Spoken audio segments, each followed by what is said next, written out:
রাজস্থানের মরুভূমির বুকে নীরব সাক্ষী হয়ে দাঁড়িয়ে আছে একটি পরিত্যক্ত গ্রাম কুলোধারা। শতাব্দী পেরিয়ে গেছে, তবু এখানকার বাতাসে যেন এখনো ভেসে বেড়ায় এক রাতের গোপন কান্না, অজানা আতঙ্ক। জয়সলমের শহর থেকে প্রায় ১৭ কিলোমিটার দূরে অবস্থিত এই গ্রামে একসময় বাস করত পালিওয়াল ব্রাহ্মণদের একটি সমৃদ্ধ জনগোষ্ঠী। কৃষিকাজে দক্ষ, বাণিজ্যে সফল একটি গোটা সম্প্রদায়ের দীর্ঘদিনের বসবাস ছিল এখানে। তবে আজ সেখানে শুধু ভাঙা বাড়ি, ফাঁকা আঙিনা আর নির্জন পথ। কারণ প্রচলিত আছে, মাত্র এক রাতেই গ্রামটি জনশূন্য হয়ে গিয়েছিল।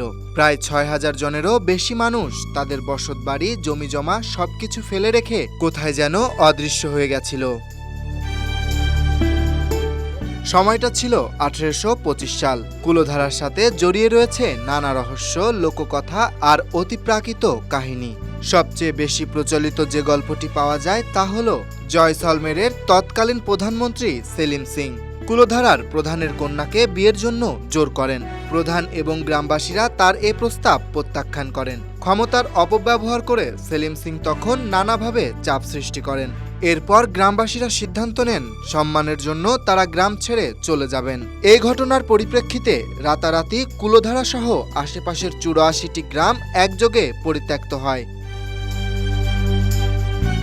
গ্রামবাসীরা চলে যাওয়ার আগে গ্রামটিকে অভিশপ্ত করে গিয়েছিল, যেন আর কেউ এখানে কখনো বসবাস করতে না পারে। আজ পর্যন্ত কেউ এখানে স্থায়ীভাবে বসবাস করতে পারেনি, এমনকি চেষ্টা করলেও নানা রহস্যজনক কারণে ফিরে যেতে হয়েছে।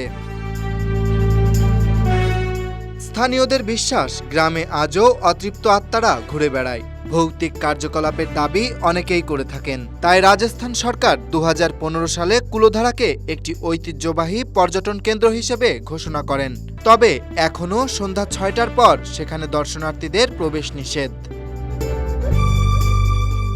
কুলোধারার ইতিহাস খুঁজলে দেখা যায় এই গ্রামটি প্রথম ১২৯১ সালে পালিওয়াল ব্রাহ্মণরা প্রতিষ্ঠা করেন। তারা ছিলেন কৃষি ও ব্যবসায় পারদর্শী এক সম্প্রদায়।